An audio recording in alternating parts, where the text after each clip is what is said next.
Hello, I'm the Redman, and Nintendo may have just released the worst remake in the already dismal history of half-assed remakes. Congratulations, you're a failure. Advance Wars 1+2 Re-Bootcamp is a pathetically phoned-in copy-paste job of the first two Advance Wars games. Probably because the third game was a bit dookie. Though, and to be fair, the games already function fine as originally developed with regards to things like the tuning of units, strengths and weaknesses, and COs and such.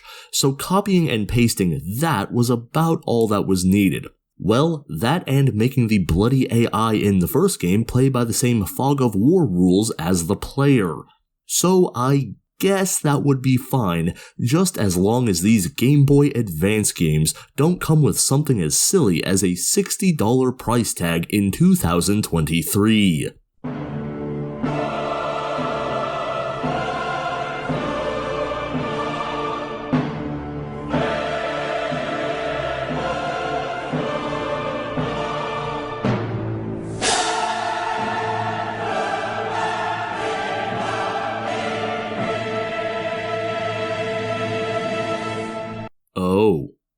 Oh.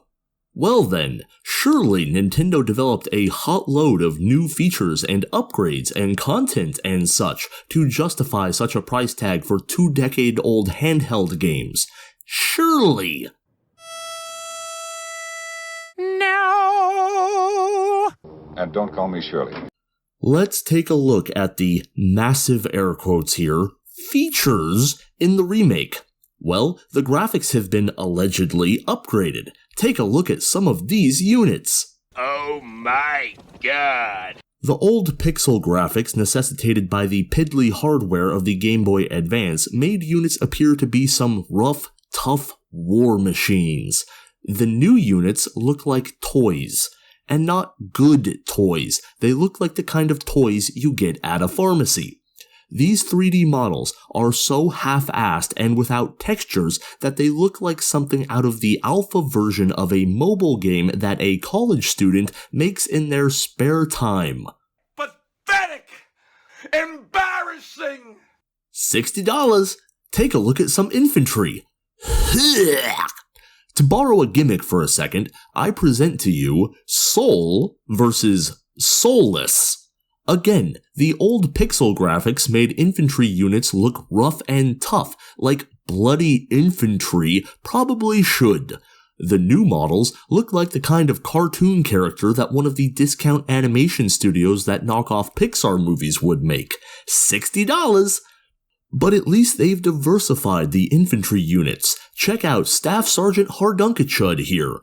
Finally, brothers will be able to see themselves in Advance Wars as they are chewed up and spit out en masse by a cold, unfeeling war machine ran by deranged clowns who don't care whether they live or die. Hooray!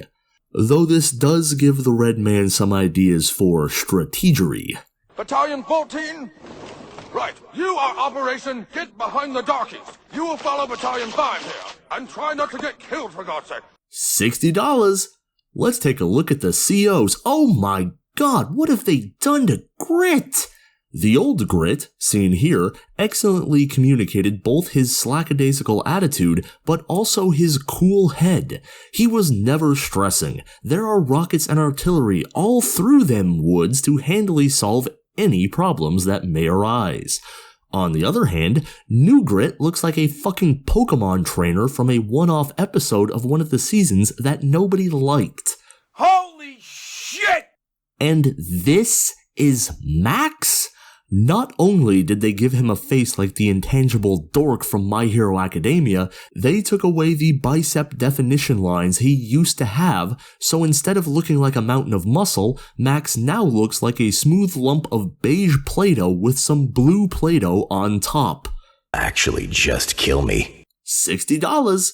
Though in some good news, Nintendo has at least joined the rest of civilization in adding online multiplayer to their naturally multiplayer game. And this online multiplayer has a matchmaking function, right? And this online multiplayer has a matchmaking function, right? Hell no! to the no, no, no, here to the no. Jesus Macarena dancing Christ, without matchmaking we may as well be using that fruitcake link cable for multiplayer again. $60 for a game that was originally $30. But Redman, this remake is two $30 games lumped into one, and 30 times 2 is 60. And, Strawman, I should point out that both of the original games are available for free on your Nintendo PC. Hell, I think I still have the OG cartridges and a Game Boy Advance lying around. It's just a matter of finding them somewhere in my disaster of a residence. I really gotta get my shit together one of these days. Nintendo fanboys and other weeaboos, defend this crap. 'Cause all I've been hearing out of you clowns is how Western entertainment is dead while Japan is killing it. Leaving aside the objective truth of the first half of that statement for a minute, what exactly is Japan killing with garbage like this? My patience? My feeling that 2 mushroom clouds were enough? If a Western developer dropped some crap like this, they would be memed to absolute filth. If it carried a $60 price tag for 20-year-old handheld games, there would be riots in the streets. But since it's Nintendo doing this, the Nintendard Defense Force and weeaboos will just gleefully gargle their balls. Ha!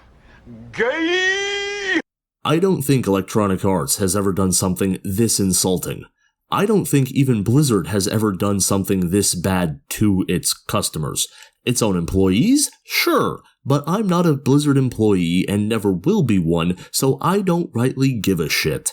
Nintendo continues to be the worst, most loathsome, despicable, insulting, malignant company in video games, bar none. If you defend Nintendo, you're a bad person. If you paid money for this abortion of a game, you are why we can't have nice things. More importantly, you are why I can't have nice things, and it makes me angry. Demand better, and you just might get it. Settle for less, like this fecal pile, and that's all you'll ever get. Now go to the gym.